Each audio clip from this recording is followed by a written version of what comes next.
Welcome back to my new video. मैं हूं चिराग सोलंकी और आप देख रहे हैं गूगल्स वर्ल्ड। अगर आप कंप्यूटर में इंटरेस्टेड हैं या फिर कंप्यूटर की फील्ड में अपना करियर बनाना चाहते हैं तो आपको कमांड प्रमोट यूज़ करना बिल्कुल आना चाहिए। कमांड प्रमोट एक बेसिक लेवल की कोडिंग होती है जिसकी हेल्प से आप अपने कंप्यूटर में कोई भी काम एक ही सॉफ्टवेयर को रन करके कर सकते हैं। सबसे पहले बात की जाए कमांड प्रमोट की, तो कमांड प्रमोट ओपन करने के लिए सिंपली यहाँ पर आप सर्च बार में सर्च कर सकते हैं CMD। देन आपके सामने यहाँ पर कमांड प्रमोट का ऑप्शन आ जाएगा। कमांड प्रमोट को जैसे आप यहाँ पर ऑन कर सकते हैं। बट मेरे पास ये विंडोज़ 10 है, इसमें मैं यहाँ सर्च कर सकता हूँ, लेकिन जो अदर विंडोज़ होती हैं उनमें यहाँ पर सर्च का ऑप्शन नहीं आता, जिस तरह की विंडो XP, विंडो 7 अदर। तो उनके लिए आप सिंपली Ctrl+R की शॉर्टकट की का यूज़ कर सकते हैं। देन जो रन का एक इंटरफेस आपके सामने आ जाएगा और फिर आप CMD लिख करके उसे रन कर दिएगा। देन आपका जो कमांड प्रमोट है वो ओपन हो जाएगा। सबसे पहले कमांड प्रमोट को ओपन कर लेते हैं।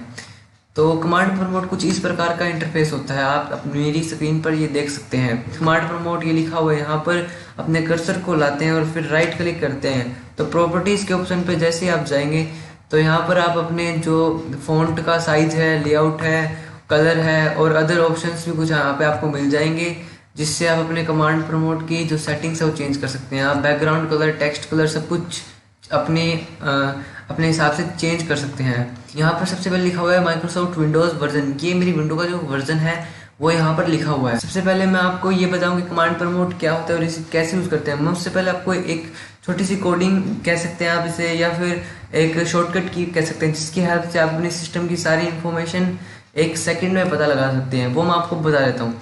उसके लिए आपको कुछ नहीं, सिंपली यहाँ पर सिस्टम इन्फो टाइप करना है।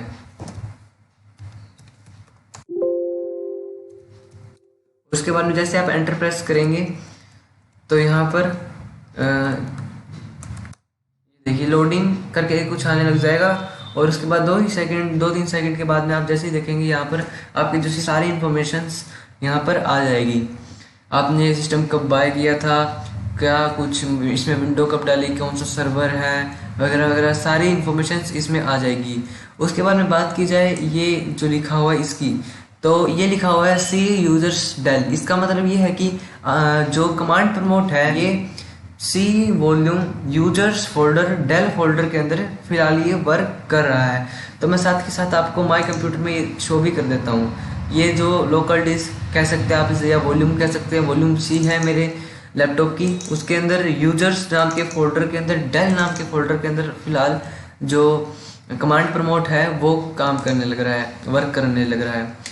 तो बात की जाए सेकंड, जो मान के चलिए कि आपको इस फोल्डर में काम नहीं करना है, आपको किसी और वॉल्यूम या किसी और फोल्डर में काम करना है। मान के चलिए कि आपको अपने ई फोल्डर में काम करना है। मेरे आपके जो लैपटॉप या कंप्यूटर है उसके अंदर जो फोल्डर है आपको उसमें जाने के लिए वो टाइप करना होगा। मेरे वाले में ई है, तो बाई चांस मुझे ई में जाना है, मुझे ई में काम करना है, देन मैं क्या करूँ? तो उसके लिए अगर आप सिंपली यहाँ पे ई लिख करके एंटर प्रेस करोगे तो यहाँ पे लिख करके आ जाएगा E is not recognized as an external और इंटरनल कमांड। देन आपको ई में, ई ड्राइव में या ई वॉल्यूम में कैसे जाना पड़ेगा? तो ई उसमें जाने के लिए आपको सिंपली ई फिर डबल फुल स्टॉप का ये साइन, उसके बाद में जैसे आप एंटर प्रेस करेंगे तो आप ई के अंदर जंप हो जाएंगे, सीधा ही ई वॉल्यूम में जंप हो जाएंगे। उसके बाद में अगर आपको ये जानना है कि आपने जो अपने ई नाम के जो ये वॉल्यूम है इसके अंदर कौन कौन से फोल्डर को स्टोर कर रखा है, ये जानने के लिए आपको यहाँ सिंपली लिखना होगा DIR और फिर जैसे आप एंटर प्रेस करेंगे तो आपके सामने वो सारे फोल्डर जो आपने उस ई वॉल्यूम के अंदर स्टोर कर रखे हैं वो सब कुछ यहाँ आपके सामने आ जाएगा। मैं साथ के साथ आपको माई कंप्यूटर में दिखाता हूँ, मैंने यही फोल्डर सेव कर रखे हैं। जिस तरह सबसे पहले 150-11 है, तो कमांड प्रमोट में सबसे पहले यही शो हो रहा है और ये भी सीरियल वाइज शो होता है। देन आपको अगर मान लो GTG नाम के इस फोल्डर के अंदर एंटर होना है तो उसके लिए आप क्या करेंगे?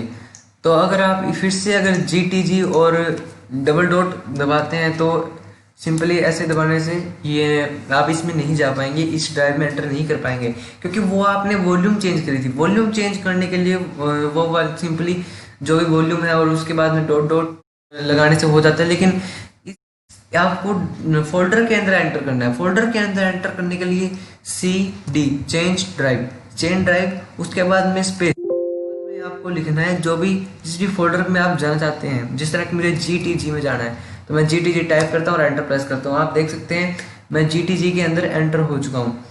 उसके बाद में अगर मान के चलिए कि आपको GTG के अंदर आप एंटर हो चुके हैं और आपको GTG के अंदर एक नया फोल्डर बनाना है, तो उसके लिए आप क्या कर सकते हैं। उसके लिए सिंपली आपको यहाँ पर लिखना होगा MKDIR स्पेस फोल्डर का आप नाम रखना चाहते हो वो।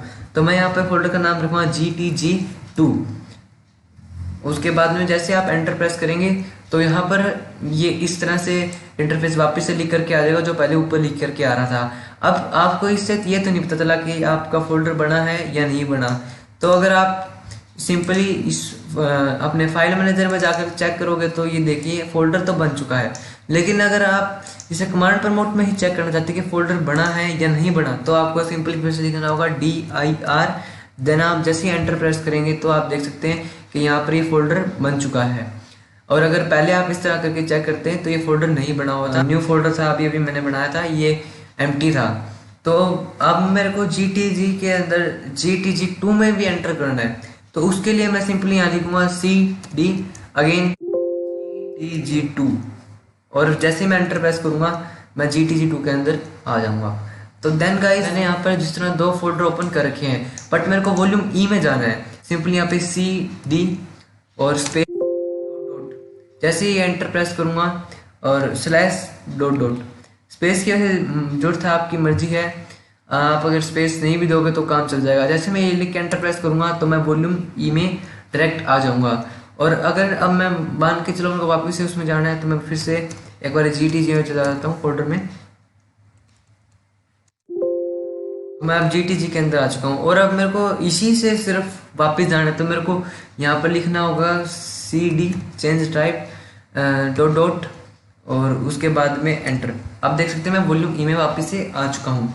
अब मैंने जैसे कि आपको स्टार्टिंग में बताया था मैं विंडोज़ 10 यूज़ कर रहा हूँ और मेरे पास कमांड प्रमोट का नया वाला वर्जन है। बट अगर आपके पास कमांड प्रमोट का पुराने वाला वर्जन है तो आप यहाँ पर इसे स्क्रॉल करके ऊपर या नीचे नहीं कर सकेंगे। आप देख पा रहे हैं यहाँ साइड में स्क्रॉल का ऑप्शन भी आ रहा है। तो आपको अगर ये सारी जो आपने कोडिंग करी है वो क्लियर करनी है तो उसके लिए आपको सिंपली यहाँ पर लिखना है CLS और फिर एंटर प्रेस कर देना है। जितनी कोडिंग आपने की होगी अभी तक वो सब डिलीट हो जाएगी, वो सब क्लियर हो जाएगी। अब बाई चांस आपको इसी का इस्तेमाल करते हुए कमांड प्रमोट यानी CMD का इस्तेमाल करते हुए ही अगर आपको कोई फोल्डर बनाना है, न्यू फोल्डर क्रिएट करना है, वो तो आपने देख लिया। अब मान के चलिए कि आपको फोल्डर नहीं चाहिए, वो फोल्डर आपको डिलीट करना है, तो उसके लिए आप कौन सी शॉर्टकट की या कह सकते हैं कि कौन सी कमांड का इस्तेमाल करेंगे वो भी देख लीजिए।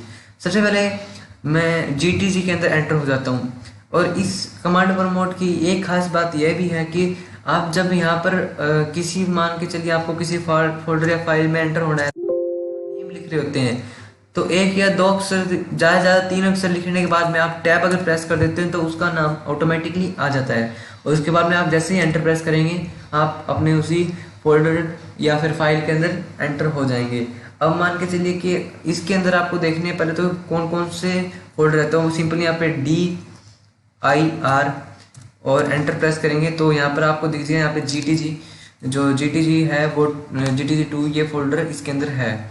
देन आपको ये डिलीट करना, आपको ये नहीं चाहिए, तो उसके लिए आपको कौन सी शॉर्टकट की का यूज करना होगा। तो वहाँ पर आप उस केस में आपको सिंपली RD स्पेस देन आपका जो भी ये नेम है इसका फोल्डर का GTG2। देन आप जैसे ही एंटर प्रेस करेंगे तो ये फोल्डर डिलीट हो चुका है। लेकिन आपको चेक करना है कि डिलीट हुआ है कि नहीं हुआ, तो आप सिंपली वहाँ पर DIR जैसे आप इसे लिखेंगे और एंटर प्रेस करेंगे तो आप देख लीजिए कि ये बिल्कुल जो ये फोल्डर है बिल्कुल ही एम्प्टी है, इसमें अभी कुछ नहीं है, ये दिखा रहा है दैट इज़ एम्प्टी। दोस्तों अगर अब आपको अपने कमांड प्रमोट को यूज करके डेट जाननी है तो सिंपली आप यहाँ पे डेट लिख सकते हैं और एंटर प्रेस कर सकते हैं, तो आपके सामने डेट और एंटर न्यू डेट का ऑप्शन भी आ जाएगा। देन अगर आपको सिर्फ ओनली डेट जाननी है तो वहाँ पर उस केस में आप यहाँ पे लिख सकते हैं डेट और T। देन उसका जैसे आप एंटर प्रेस करेंगे तो यहाँ पे ओनली डेट लिख करके आ जाएगा। और अगर इसी प्रकार से अगर आपको टाइम जानना है तो सिंपली आपको वहाँ पर टाइम लिखना है और एंटर प्रेस करना है। और अगर यहाँ पर देख सकते हैं आप टाइम करंट टाइम इज इतना और साथ ही मेरे पास जो एंटर न्यू टाइम का ऑप्शन भी आ रहा है। लेकिन अगर आपको सिर्फ टाइम जानना है तो उसके लिए अगेन आपको टाइम देन और एंटर प्रेस करना है। उसके बाद में आप देख पाएंगे कि जो टाइम है वो आ जाएगा, ओनली टाइम जो आ जाएगा। तो मैं फिर से लिख देता हूँ, मैंने वहीं पे लिख दिया था। तो देख पा रहे हैं आप यहाँ पे ओनली टाइम आ गया है। तो दोस्तों आज की इस वाली वीडियो में इतना ही। तो मिलते हैं अगली वीडियो में, तब तक के लिए बाय बाय।